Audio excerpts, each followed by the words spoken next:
My name is Brian Morgan. I'm originally from Tennessee and I served in the U.S. Navy. When I was in the Navy, I was a radar technician and operator. I served 5 years aboard the USS Russell, operating the Spy 1 Delta radar.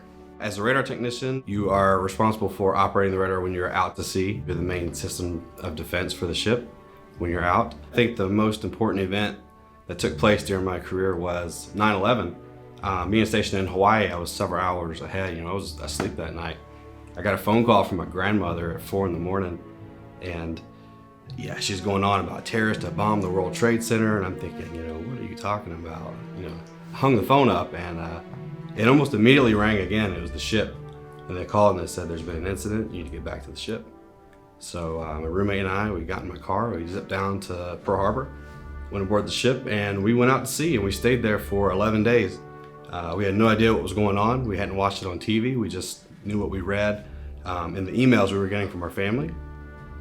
And we were just there, not knowing kind of what's going on in the world, just watching, seeing if there's anything that's going to affect the West Coast.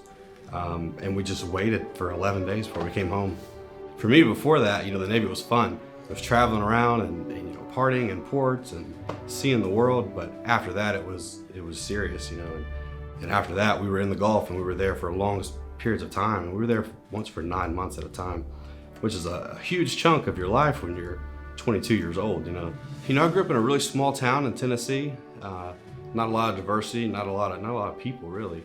And I went from that to Chicago, where I went to basic training, and then I moved to Hawaii, where I'm around people from all over the world. It was such a great experience because you get to know people for who they are, not really what they are, and you really find the value in every person that serves with you. And there's a real strong bond with anyone that you served with. I still talk to guys from 15, 20 years ago, and if they walked into this room right now, we would talk like we're best friends. It's like we never missed a beat. You really learn the value of a person when you go through something like that. For me, this monument's just really special because my wife and my kids don't know me. They don't know me as a sailor. They don't know me when I was in the Navy. They don't know the young guy who just left home and traveled the world and experienced a traumatic event in 9/11 and really served our country for 6 years, and then just the change in life it really gave to me. It opened me up to be able to go to college. It helped me to be a better person, to be able to, like I said, find the value in people and just appreciate life. I think what I would want them to know about me is that I did something big when I was a young man, and it really made me a better person.